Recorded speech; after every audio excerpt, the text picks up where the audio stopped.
I had a manager and I called him and I was like, hey man, they're kicking us out of here and I don't know what to do.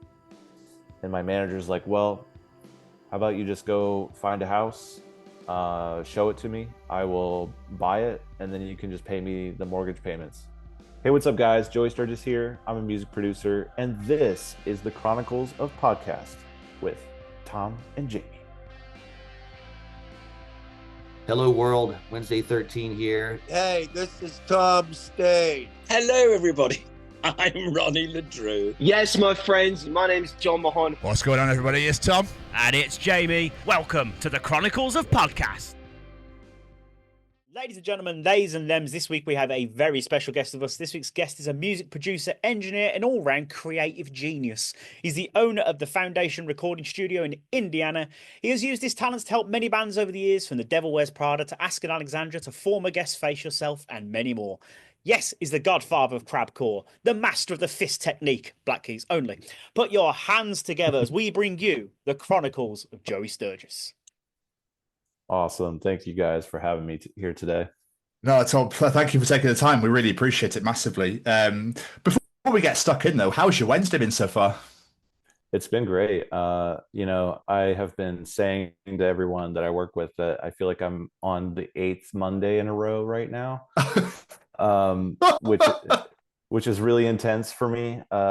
We're doing all of our Black Friday stuff at all of our companies, and of course there's a million fires and everything, but we're getting through it and the team is doing a really good job, so I'm pretty proud of everybody. And it's not as smooth as we hoped it would be, but it's working. We're working through it. And and my wife is upstairs writing songs with a co-writer right now, and I'm downstairs doing a podcast. Everything is right in the world. Earth is healing, as you say. Good. That's what we like. It's got to be crazy because we don't have like Thanksgiving. We get like the odd company like to do a Black Friday thing, but over there obviously you got Black Friday, Thanksgiving, straight into Christmas and New. I'm like, my God, it must be chaotic. Like, oh. Yeah, and having like multiple families, so my wife's family, my family, and then we have all of our friend groups, and so we do like a friends Thanksgiving.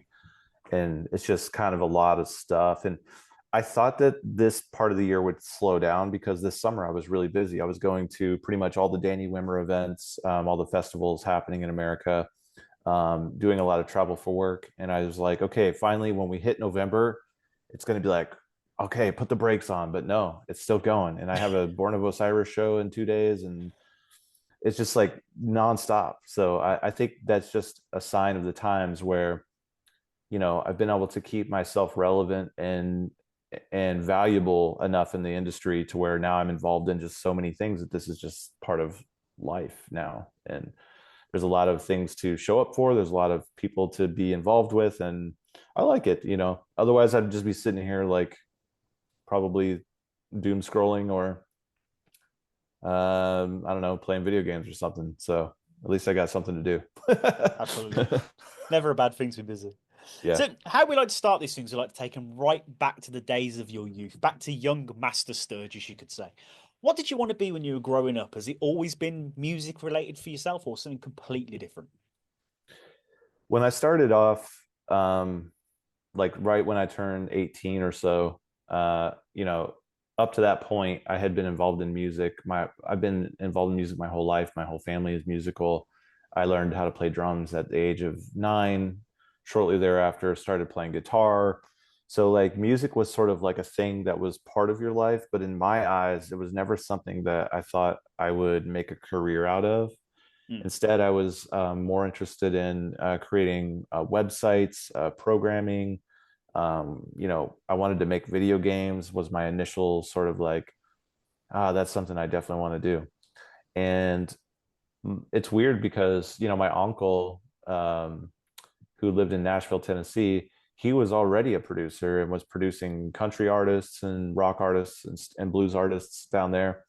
And he would come to our family gatherings, every Christmas. We'd all get together as a family at my grandpa's house, and he'd come back and show us some stuff that he'd been working on and tell us about his projects. And you'd think that I'd be inspired by all that, but I wasn't. It was not something that I ever thought I was going to do. I played in a couple bands and I had a little fun with it. And I would record myself at home for fun, and I'd record my friends, and they'd pretend like they could rap, and I'd pretend like I could make rap beats. We did all those things, but it was never like a thing where I'm like, I'm going to be a great producer one day.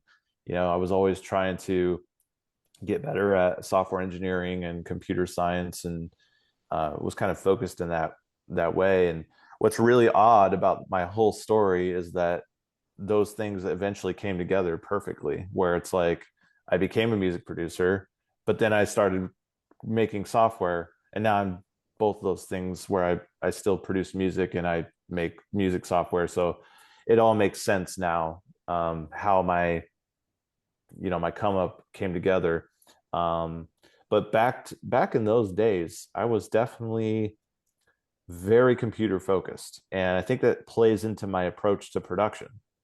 When you listen to a lot of my work, it's very technical, it's very precise, it's very like, there's not a lot of play, it's very like very intentional, and I think that kind of comes from that whole obsession of software engineering and coding and just having that kind of structure from a computer science background and bringing that into the recording arts, the music arts. It's amazing. So where did that love of alternative music come from originally?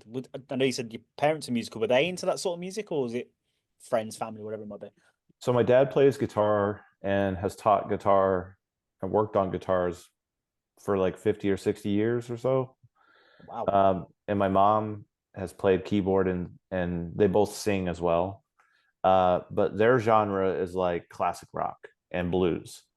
So, I grew up listening to a lot of classic rock, as it were. But my cousins were just a bit older than me. So I don't have any brothers. I'm an only child. But my cousins were like my brothers. And one of my cousins, Ryan, he was like in high school when I was in like 7th grade, right? And so through him, I got exposed to things like Meshuggah and Mudvayne and Korn and Limp Bizkit. And then eventually, when I was in high school, I was friends with someone that was he eventually became a singer in one of my bands that we were doing together. He showed me like Slipknot. And so I had this early exposure to this type of version of metal that was starting to emerge, and I loved it. My first show, I think I was like, I don't know, 10 years old, 11 years old. I went to Rob Zombie, so I had this new metal background from my cousins and from just my own curiosity. And then when I think it was like, Napster and LimeWire and those kinds of things come along, now you can just, it's a playground. You just find the next band and the next band and the next band and the next band. And I just went crazy with it. So a lot of my musical background comes from that initial internet exploration that you could do, and also from my cousins. And I think like starting at classic rock and blues and going into hard rock and metal, and then into new metal, like that journey all makes sense when you look at like how my parents what they were involved in at the time. The only problem with LimeWire, obviously, was when you went, I didn't know Disturbed, Slipknot, Sleep Token, Seether, and Static X all did a song together. That's incredible. Yeah. and like nowadays, like you could literally pull that off with AI, but like back then it was just kind of like, what song is this? Like, what album did this come from? Like, who is this artist? Yeah. I saw someone at Mash Dayseeker, Bad Omens, and Sleep Token together, and it was beautiful. Like, absolutely gorgeous. Yeah, loved it. AI is good for some things. Yeah. Entertainment. Yeah. Yeah. So doing my research, you sort of went down this path of record producing, but you recorded your grindcore band's demo, and it sort of all went from there. Is that right? That's right. So that guy I was talking about a second ago, his name is Danny, and he was the vocalist in our band. We had our first band was called Mutilated Remains, and we were a grindcore band. grindcore band from Indiana. And the idea was like, hey, let's figure out how, like, we want to get on and play these shows. But people don't know what we sound like. So let's make a demo. And at the time, like, I was pretty comfortable with recording like simple rock songs or like just rap music or something, like something that's simple where it's not, you just have like with rap music, you just have the beat and then you just have the rap vocals. And then like with a hard rock song, like it's pretty much just like drums, bass, guitar, and vocals. So doing like a grindcore demo at the time seemed pretty like a steep learning curve, because I had to figure out how to get the drums to sound really good going that fast. Everything had to have a certain level of precision that's not in those other styles of music. So it was challenging to me, but we did do it, and we put it up and we got it on MySpace, and a bunch of people started messaging us. And we thought that what would happen is that people would want us to come play shows. That's what my vocalist wanted, at least. What happened was people were like, where did you record? And so naturally he was very annoyed by that. He's like, hey man, like everybody that hits us up, they're not concerned with us playing shows, like they want to record.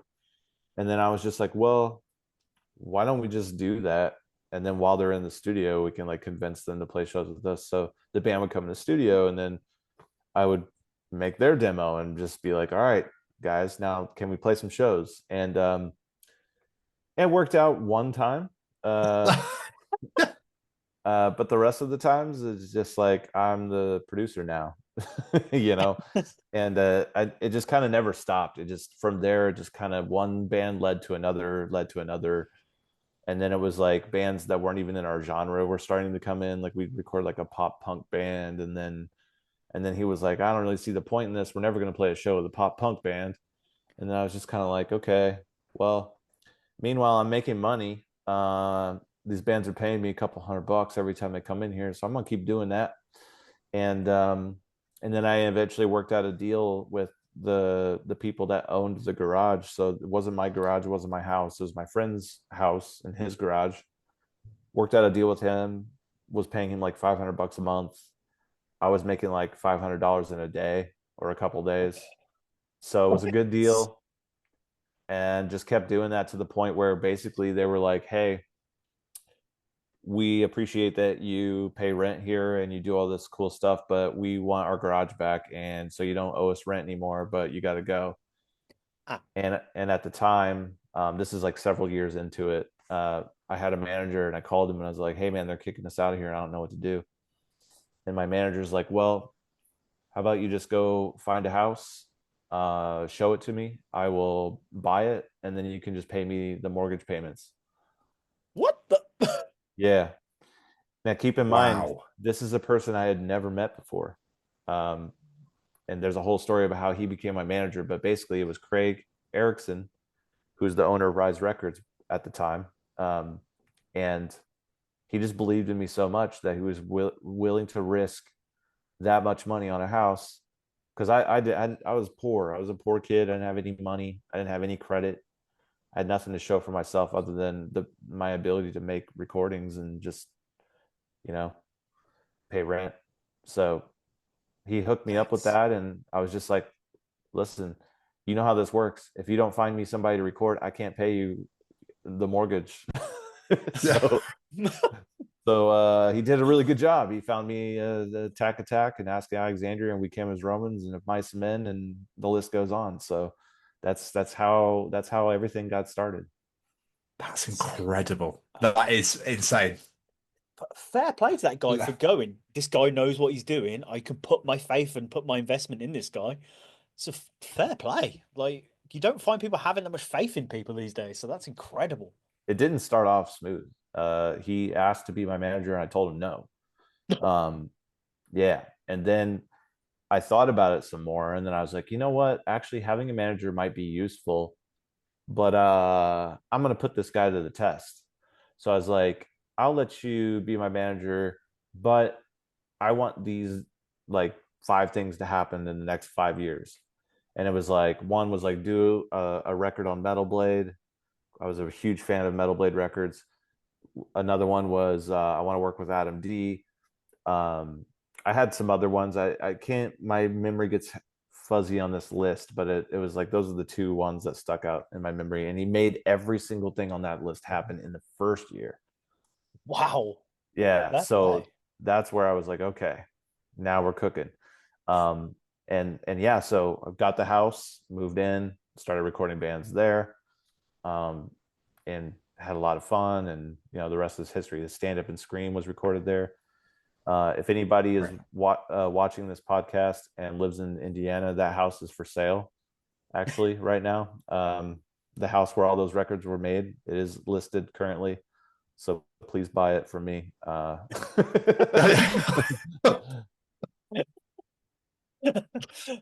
attach the listing to the right. Sneaky little plug. Yeah. But when you're starting new projects or whatnot, what's the first thing you want to like understand about the band before you even hit record? Like, do you have like a certain way of doing things before anything gets started? Absolutely. The very first thing I need to understand is who is the tastemaker in the band. And sometimes there's not one, there's many. Like with Face Yourself, there's 6 tastemakers, which is very hard to juggle. But basically who in the band gives a shit about what we sound like and why that matters and what angle that is, or what genre. I don't want to use the word genre because it's too generic, but it's like there's somebody in the band that gives a shit about how many kick drums are in the chorus, what the guitar chords are supposed to be, like how we syncopate our vocals to the rhythm. There's somebody in the band that has that thing going on, and that's the sauce. That's the thing that I want to tap into and I want to understand. And a lot of ways I can do that is I could just be like, what kind of shit are you listening to right now? What are your favorite artists? Like what songs are you just like super pumped on? And with a band like Face Yourself as an example, is like they have 6 different answers. So I have to be like, okay, how do I navigate that? But it's helpful to have that info, because that's how you truly connect on like a creative and musical level. Is you need to know like what makes the artist tick, and what makes them gets them excited and moving around and like really ingrained in the music. That is then sort of the DNA that I need to, like, when I hear something happen, like I hear a guitar part, I hear a drum part, a drum fill, in my head I can go, that does not align with the tastemaker, or that's not something that fits in with like the direction or the musical creativity that they're hoping to achieve here. And that gives me the ability to like kind of drive in the right direction, because I can go in any direction. I'm a very capable engineer, I'm a very capable producer. So without that sort of GPS of what you really like, what your tastes are, I can't really drive you to the right destination. And it's something that's learned over time, and just hanging out with the band, just every once in a while we'll be grinding on something, I'll get tired of it and I'll take a break.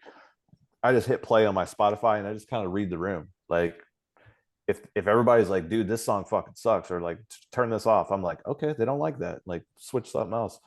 Nice.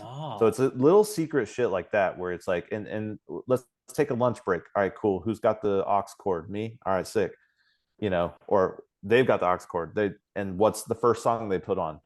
I pay attention to those things, and that gives me the answers. That gives me all the answers. It's just knowing, like Kyle was picking me up from Manhattan every day, and he always had a different record on every morning. So I'd always be like, who's this? What artist is this? What song is this? What band? And just paying attention to those kinds of things. That's what gives you that sort of knowledge that you need to be able to approach all the scenarios that you're going to encounter when you're making the record together. Utter genius. Yeah. You can see why you're so well established, Joey. That is insanely clever. When they come to making so obviously they've got these songs that come to go, this is what we've made. Do you get much input in the way of, don't do that, but do this instead? Yeah, it's really not like a do or don't kind of thing. It's more like, what do you guys think about this?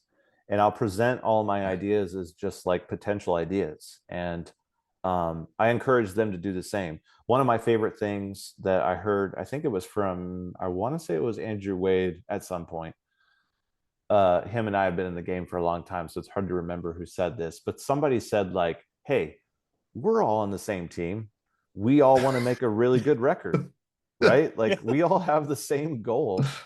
So us having an argument is just about achieving that goal. It's not about like you're right or you're wrong and I'm right, and like who's right and who's wrong, or who's better and who's, it's more like I'm really passionate about this idea because I think that it'll help us make a good record. And you're passionate about your idea because you also think it'll help us make a good record. So we just need to figure out like what is the thing that we're doing and why do we want to do it. And so that's the key approach that I've picked up on recently, that's kind of unlocked a lot of really interesting ideas that I probably wouldn't have entertained in the past, and it's more just like I'll hear people out, I'll try things. I hate to keep going back to Face Yourself, but it's my most recent client, so it's the easiest one to tap from. But it's like Eric will have a drum idea and I'll be like, Eric, that's insane, that's not going to work for this part, and he gets all bummed about it. But then sometimes he's like, oh, what if we did this? And I'm like, you know what, that is a good idea, let's do that. But we try it, we try them all. Like if he has a crazy idea, we try it, we all give it a chance, we hit play on it, and we're like, what do you guys think about this? And some people in the band are like, I could live with that, and some people are like, I hate that idea. And it's just a iterative process, and they're very democratic, where we vote. We just say, what do you guys think? Do you vote for the crazy drum part that doesn't make sense? Raise your hand. Do you vote for the other drum part that was easier to play but more boring for Eric? Raise your hand. And that's just how it works. And I love the fact that they're committed to and dedicated to that process, and they will live with the answer that comes out of it. And I think that's important too, to keep things productive. You got to be willing to like kill your darlings. It's like, you thought this was your best idea, but you're going to figure out like 4 weeks from now, nah, that was trash. Like, but you were excited about it in the moment. You gave it a chance, but like, it just wasn't the right move. And I think I like working with artists that have that type of maturity. Earlier in my career, I was really working with a lot of young people. So it's very easy to get in scenarios where it's hard to debate properly. And now I find myself working with much more mature artists. And I think that I do better in that kind of environment because there's a lot less psychology to play. And there's more smarter arguments for why something is good or bad. And I think just being able to just have those mature conversations about the ideas and approach the art from that way is kind of how these bands survive. The bands can quickly turn themselves, they can poison the well so quickly and get to the point where you hate each other. And when you do that, you let emotions get in the way of your success. So I really appreciate working with the artists that have the ability to kind of sit down and really think about strategically what you're doing and why you're doing it. To make it, like you say, these bands, they sit on these ideas, they're in studios, they're writing the demo and stuff like that, so they fall in love with these ideas. That's so when they come to someone like yourself, it's good to have like that sounding board to like go, actually, I don't think that's right, try this. It's great to have that for people, I imagine. I think getting it's called demoitis, getting attached or falling in love with your initial ideas can be a dangerous thing. Because all it takes is someone to flip it on its head and to make you feel really uncomfortable about it. But sometimes that's the thing that makes the song special, or makes the song successful. It's not necessarily all of the time, but it certainly can happen a lot of the time, because you are hiring someone to produce a product. That is my job. I'm a producer. I really am here to make a product. Now, I don't want that to sound as if I'm some kind of like auto-tune editing monster, like, right? Like, that's not what I'm trying to say. What I'm trying to say is you guys are doing some shit that people are going to find boring, uninteresting, not cool. And I'm going to make sure that there's really none of those moments in your album so that you can get a fan base going here. You can get listeners, you can get people interested. There are moments that you're going to have live that people are going to really get into, and you're going to be able to make a movement with this. That's what I see as my job of making a product. So that also means that I have to have the ability to step back sometimes and just let the artist speak. And sometimes it means that I have to overstep and I have to say, don't do this because this is what's going to happen. And, or, so, and I can't predict the future, right? Like I can be wrong 9 times out of 10, but the thing I've seen in this industry is like if you're right once out of 10, like it matters. And, so that does carry a lot of weight, and I have to be careful with that weight because I could definitely carry it around and swing it around. And so I always try to put myself in the backseat a little bit if I can, because I think that there's a pattern in my career that I've always learned something from every artist that I've ever worked with. So I try to keep that learning ear open. And not come into every project like I'm the expert that knows everything and I'm the know-it-all. I tried to come in as like basically another band member. It's just like, hey, I'm also here and I also have some expertise and I also listen to the stuff that you guys listen to and I also like your music, and so I have an opinion and a personality and a perspective, and I want to share that with what you're trying to do. And so I try to just remain level on the playing field and not see it as like a sort of a tower leader, like leading from the top of the tower. It's more like I'm on the playing field with everybody playing the same game and it's all fair. And I think that approach is important too, because it's very easy to be a producer and just assert yourself, and I think that that's not fair to the artistic vision that's coming from the artists. No, absolutely. I was thinking then, like you were saying, this is your way of doing it. We spoke to a couple of like record producers in the past, and everyone seems to have their own way of doing things. Like no two producers are the same. I was reading about yourself. You always record the drums first. Is there a reason you do that? No, or... opposite of that now. You changed on that. Yeah, that could be old news. So basically, there was a period of time where I sort of approached records logically. It's like you need everything to be in time with the drums, so the drums should be first, obviously, right? The problem with that is, what if the guitar player comes up with a really good idea during guitar tracking and you record it, but now it's incompatible with the drum fill that you recorded in that part of the song?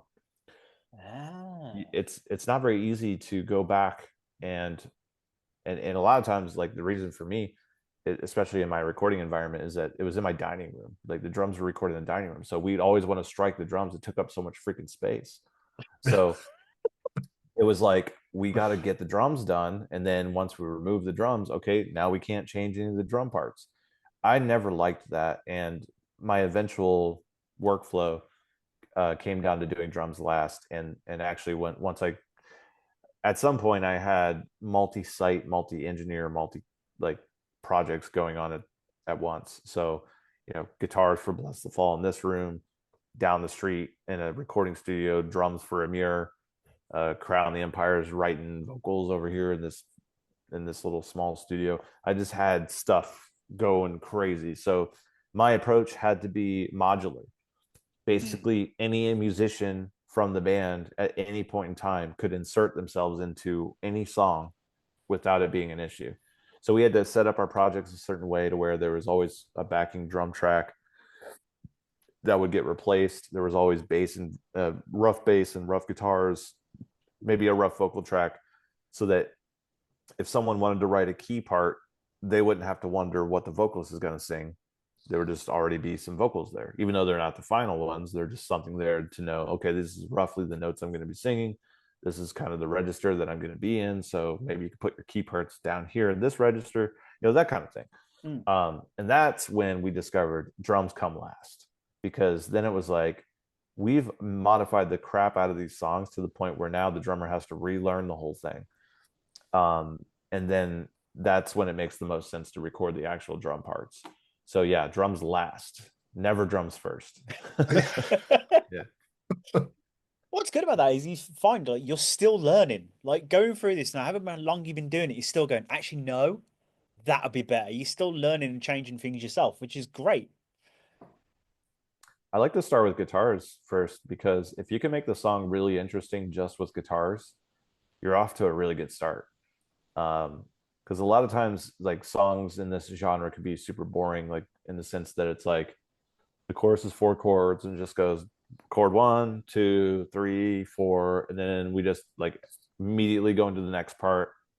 Like, what? Like, so as soon as you start getting fancy with that, where it's like you come out of the 4th chord, but you do this cool riff, and then that ties into the next riff, and then but the riff like repeats, but on the 4th time it doesn't necessarily repeat the same way. It's got this special little thing on it.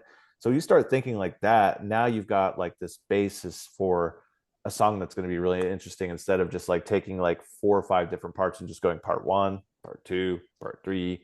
You know, now you've got things coming into the parts and going out of the parts, and then there's these transitions and stuff.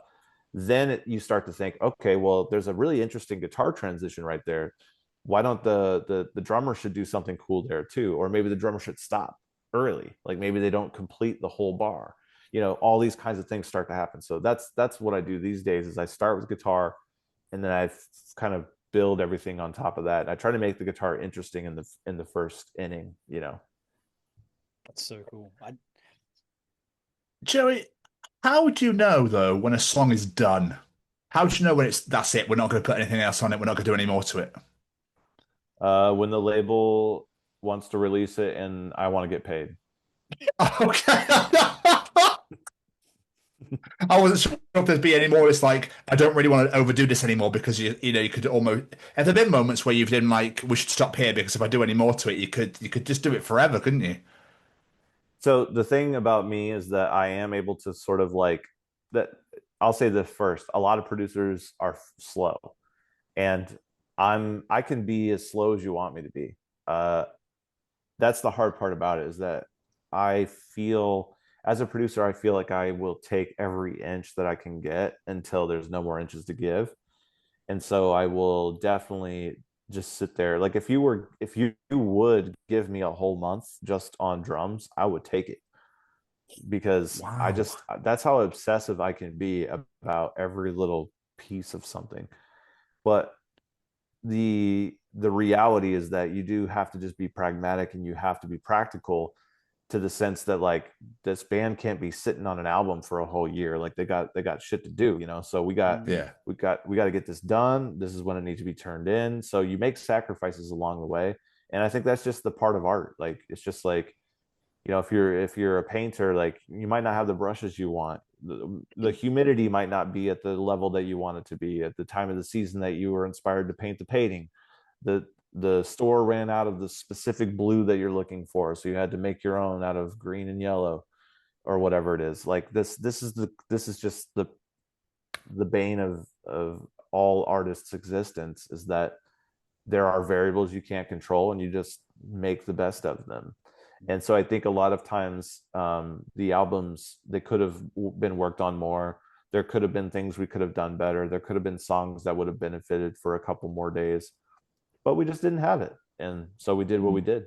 And so for me, it's art is always abandoned. It's just basically at some point you stop working on that project and you work on something else. And whatever you left off with, that's what it is. That's what the audience gets to hear. But you know, I'm pretty proud that we've been able to do a lot of really amazing work, in my opinion, in such a short period of time. You know, there was a time period where a couple of years there where I was doing 10 records a year, which is basically an album every month almost. That's insane. And that's just hard. That's just a really hard thing to do. Yeah. And I did it, and I learned a lot, and you know, luckily people like the records. So I obviously you're mostly known for working within like the metal, hardcore genre, that sort of thing. But I know you listen to a lot of varieties of music. Is there like a certain genre of artist you'd love to work with that you've not like had the chance to? Yeah, great question, man. I would love to do like trip hop, which is like, I know it's not a very like um it's not a very popular style of music right now, but it was in the 90s, and I really like a lot of trip hop stuff. You know, another one that oh my God, I would just love to do a shoegaze record. Like the whole thing with shoegaze bands and how they've got like four different guitar tones in the band, and everything is just real analog. And I know that sounds so strange coming from me because I'm Mr. like build the riff and grid the kick drums, but I really would like to do a shoegaze record. Like if there's a shoegaze band like listening to this podcast, like please find me somewhere on Instagram or some shit and like let's go. Because that kind of music to me is like part of what I grew up on. Like I was around when Nirvana came to be. You know, I saw Pearl Jam explode on MTV. Um, Deftones is one of my favorite bands of all time. So it's just it's a part of my soul. Like it's something I would really do a good job at, but just no one would think that I'm the guy to do that, right? Because it's just not in my discography. You can't find anything in my discography that sounds like that. But I love that kind of stuff. Um, I'm actually starting my own solo project, which I've kind of leaked a little bit on my Instagram. And I haven't said what the name is going to be, so I'm not going to announce that here yet because I'm this close to being able to announce it. But yeah, I put some of the clips of my songs on my Instagram. It's me doing everything. I'm drumming, I'm playing bass, I'm playing guitar, I'm singing. It's my songs. It's a new side of me that I have not presented in the past. I have had past projects that people always say like, oh, I love your stuff with Korean Lighthouse. That was my other project. But this is a new side of me. This is like a grunge rock shoegaze side of me that I haven't shown before, and I'm really excited about the music. Yeah, the clip that you posted back in July was unbelievable. I watched that earlier, absolutely loved it. So I'm actually quite excited to see what you've got coming out then. I'm happy that you've said you're going to go ahead with it. So yeah, that's going to be awesome. I'm literally just waiting for the logo. I've already got the cover art. And the logo, I have a logo, but I think it could be a little better. So I'm giving the artist some time to improve it. But I'm working with a guy actually from the area that I'm from. His name is Sam Kaufman. He's one of the other guys from the area that went on to do really cool stuff. He's gone on to work with like Muse and Korn and Thrice and other bands like that. He does a lot of t-shirt designs and tour flyers and branding, and he's an incredible artist. So I'm working with him on it. Really excited. Amazing. That's awesome. So obviously you've been doing this for like over 20 years now. How has the world changed? Because there's a lot of like DIY recording. You've got the rise of streaming. Social media is a whole thing now. Like, have you had to like make changes along the way to keep up with all this, or have you just gone, this is how Joey Sturgis does it, and I'm sticking to it? Yeah. I wish that I could just keep there was a long time where I was using like my stand up and scream template for just basically everything. And I would just switch out like a few things. Like I change the snare and the kick and like, but it's still all kind of the same settings mostly. And for the longest time, me and my engineer, I worked a lot with Nick Matskos. I don't have an engineer now. I'm doing everything myself, but I was working with Nick Matskos a lot. And he was my protege and sort of taught him my methods. And he was working for me as my engineer for a long time. He and I had built a template that we were iterating on for about 10 years. And we were still using that all the way up to like, I think even the All My Life song with Attack Attack might have been like in that template. But I just reached a point where I was just like, you know what? I think I'm just going to start fresh and abandon all that. And I did. And that was the Face Yourself stuff. So the second Face Yourself EP that I did is kind of my most recent representation of what I'm doing. And it's all me, just me by myself. I'm not having anyone help me do engineering or editing. So I'm doing all the editing, all the recording, all the producing, all the mixing, all the mastering, just basically doing everything. And I started over from scratch. I literally opened a blank Cubase session and just went from there. So Wow. that's where I am now. I don't know if it's necessarily driven by what's changing in the scene. I think it's more driven by just like, I want to approach the process from a fresh state of mind. And you know, what comes along with a template that's been around for 10 years is like restrictions and standards and things you have to do in order for the template to work correctly. And that kind of puts you in a box. So I like not being in the box. I am in the box, as producer people would say. But I'm thinking outside the box is my approach. It's just like, I have enough knowledge and skill set at my disposal that I can just work with any scenario. Like, it doesn't matter what DAW it is. It doesn't matter what plugins I have. It doesn't matter what the microphones are. It doesn't matter. Like, none of that matters. I know how to make music. I know how to make it great. And so I just do it from that perspective now. And I find that leads to, I think, more interesting results. Amazing. You mentioned there about the knowledge and the skill set you've got, which actually leads me beautifully to my next question, because you could just carry on doing what you're doing, but that's not enough. You've decided to give back. You've got Riff Hard, the URM Academy. Where did the idea to come from to start these schools?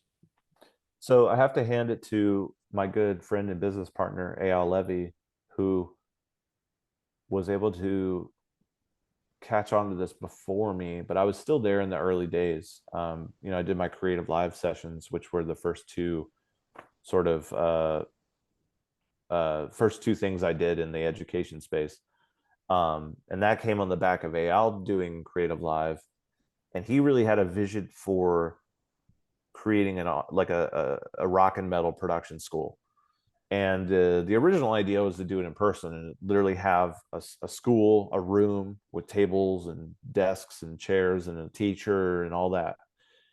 And we started off with just doing little workshops where it was like, we're going to sell some tickets. You're going to come fly into our studio. We're going to gather around the computer. We're going to show you how we do the drum miking. We're going to show you how we do the editing, the mixing, like the whole thing. And it's going to be in person, and you're going to get to meet like-minded people. You're going to get to see the process firsthand with your own eyes and, be a part of it.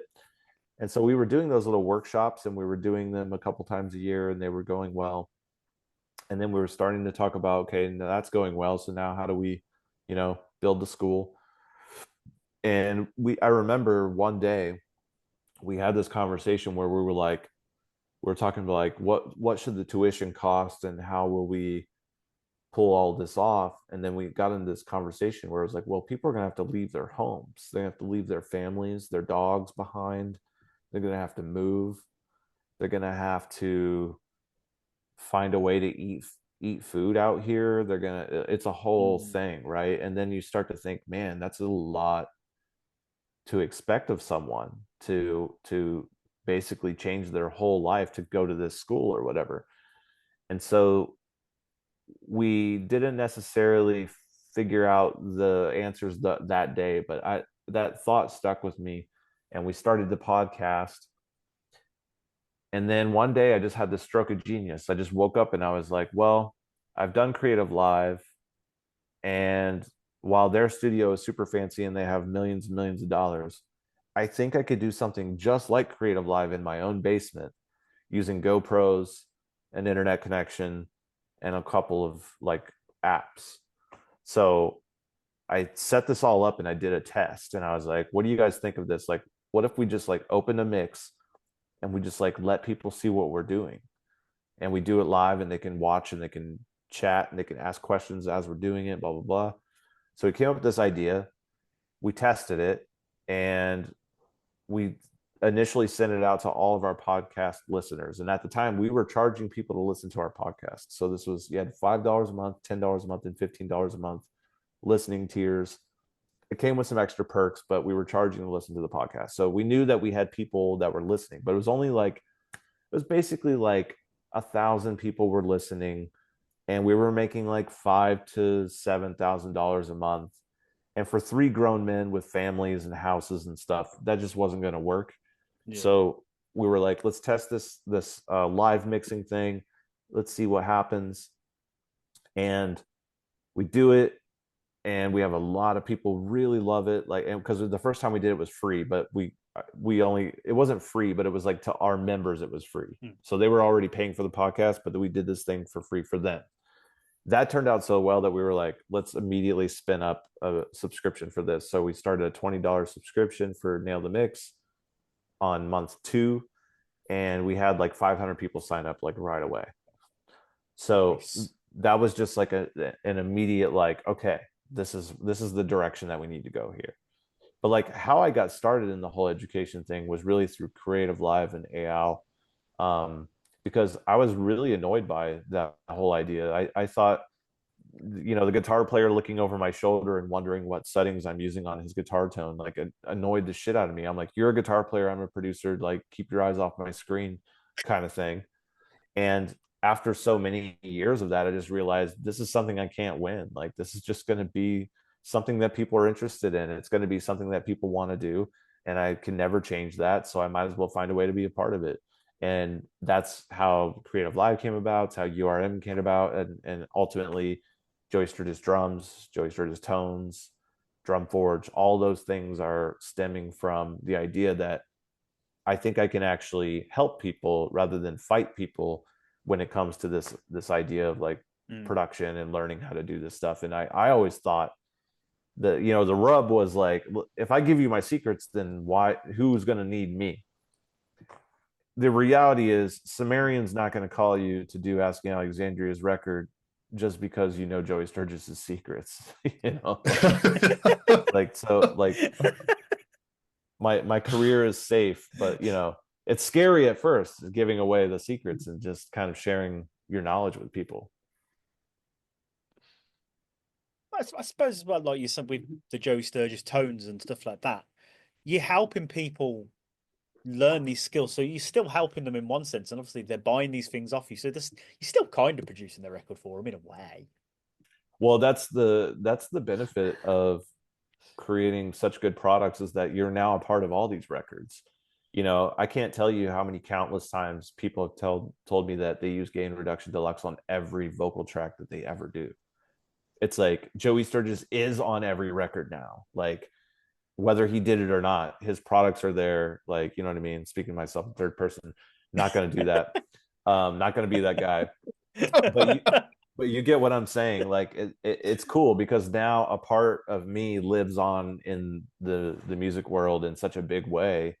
And I really do take, I feel the responsibility of that. And I feel like I have to do a really good job to keep those tools being really amazing to use and really easy to use and really useful to use. And like, so I every single day, I'm like very careful about what our brand does and how we spend our time, because I want to support the music community at large. And I think there's a lot of people like there's enough people leaning on us now to where we need to do a good job. Absolutely. Has the evolution of technology helped with that over the last 20 years? Like, is your job almost getting easier now with everything that's at your disposal?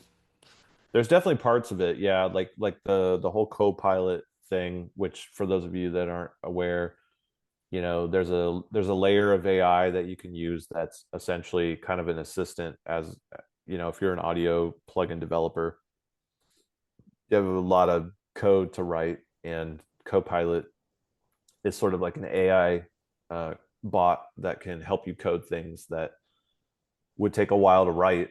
So just imagine, like, if you had a book to write, imagine if there was an AI bot that could fill in a couple paragraphs here and there where you're like, well, this character is supposed to do this, but can't quite put it into words. And then the AI bot can fill in the gaps. That's kind of how Copilot works, in a sense that, like, you still have to architect the thing, you still have to engineer it. You need solid architecture approaches, you need solid engineering behind what you're doing. but the AI can fill in some of the gaps and fill in some of the blanks and get things done a little quicker. So technology has helped us in that regard. Where technology hasn't helped us is that while there's this whole area over here where we're doing audio plugins and we're building stuff in the audio world, there's this whole other industry of software that's creating a layer of software in everyday life, all the way down to how you get your food, your DoorDash, your Instacart, your iPhone, So now the expectation for user experience is extremely high because we have these big tech companies that have hundreds of millions of dollars that go into figuring out how to put the button in the right place and make everything work magically. And then we're over here like emulating knobs on a screen, and it seems very archaic. So it's helped and hurt in some ways. And having to measure up to what's going on in the Apple space is one of those things where you're like, the users just have a lot of expectations now. They really do. They want their plugin authorization to be instant.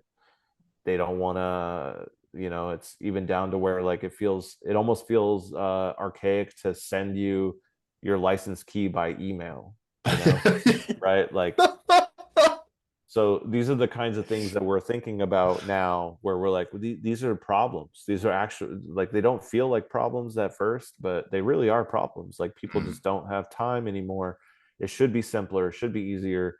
And so we're working on some stuff in behind the scenes to try to make our brand a little more forward thinking, a little more approachable from a modern standpoint, from those expectations that have been set by bigger tech companies.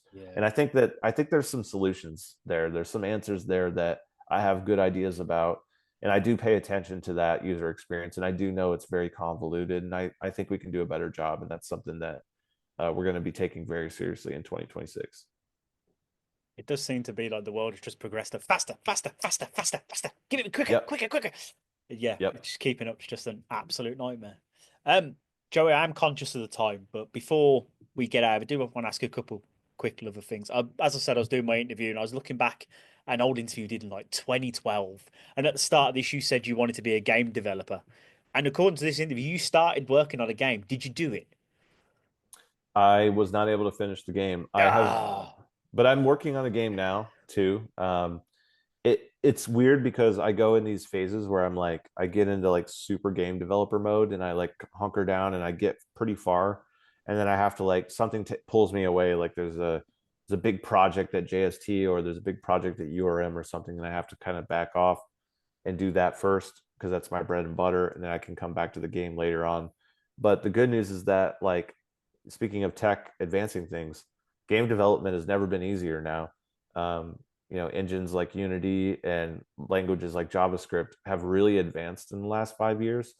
And it's pretty much, I don't want to say the word trivial, but it kind of is trivial. Like, if you just want to make a game, you can. Like, it's to that point. So I am working on some stuff. I'm very much into roguelikes. For those of you that don't know, it's basically a game that is designed to kill you as fast and as quickly and as smoothly as possible. So imagine trying to play a game that just doesn't want you to live another second longer.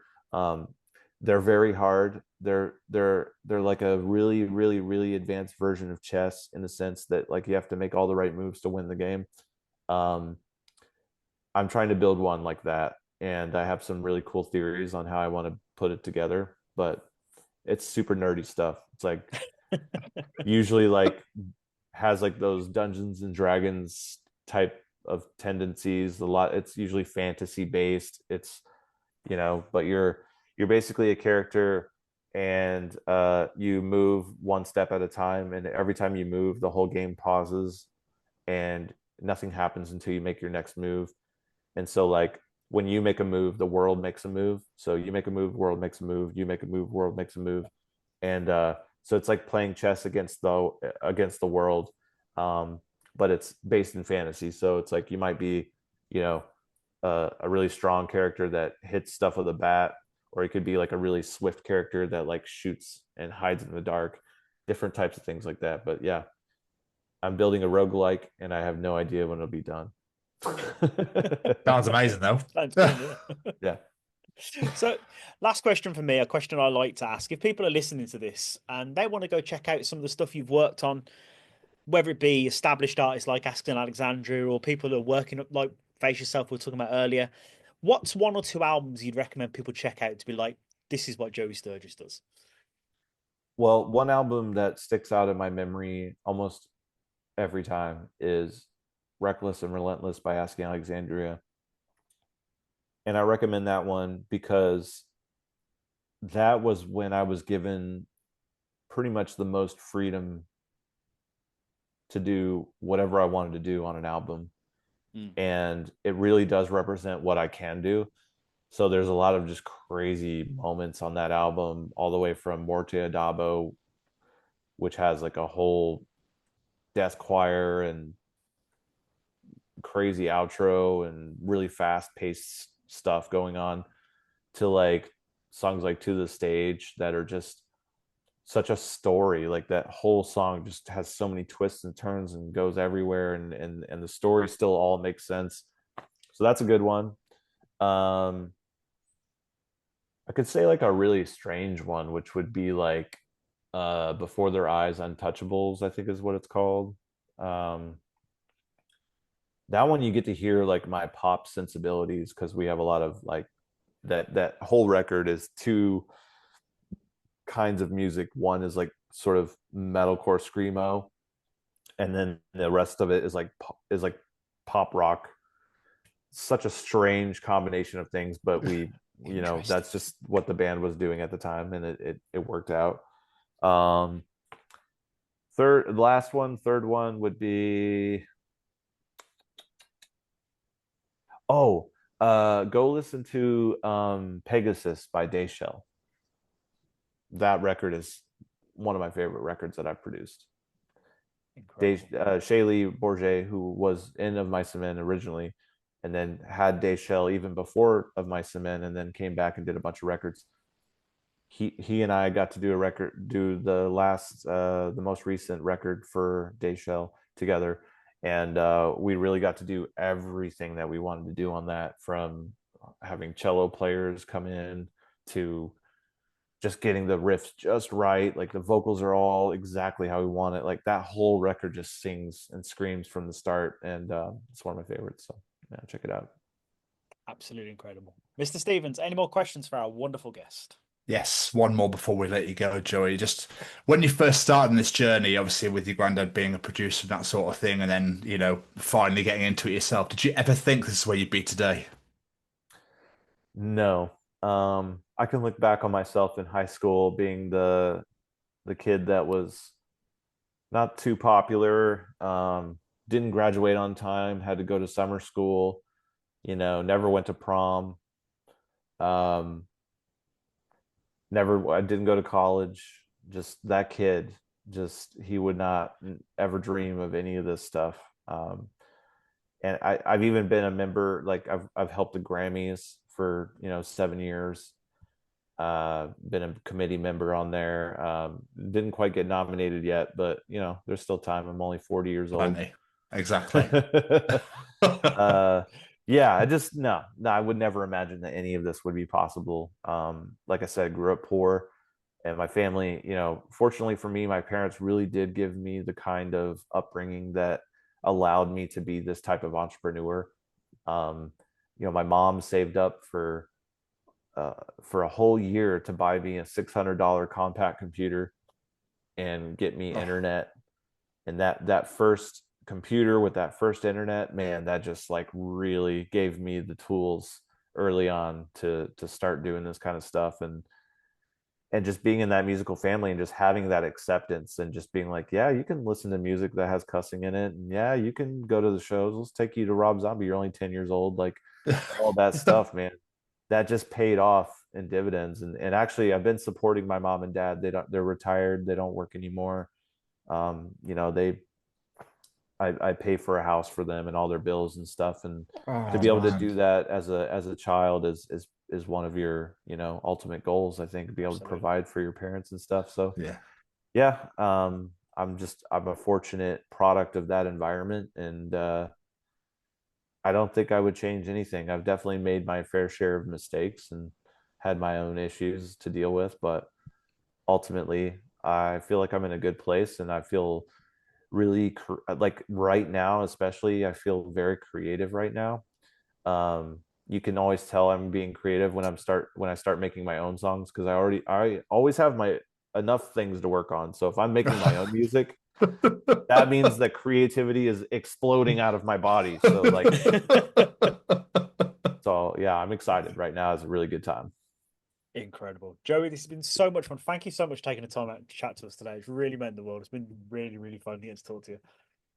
Likewise, thank you guys so much for having me, and looking forward to more shows from you guys. Oh, amazing. Before we let you get out of here, plug social media's websites. Where can people find you and your wares out in the world? Sure. Just type in Joey Sturgis and don't spell my last name wrong. Sturgis, baby. Incredible. You're a legend, sir. Yeah, thank you so much for your time. Really appreciate it. Hopefully we can catch up soon. It's been an absolute pleasure, my friend. You take care of yourself. Enjoy the rest of your day. All right, you too. Thanks so so much, much. Bye-bye.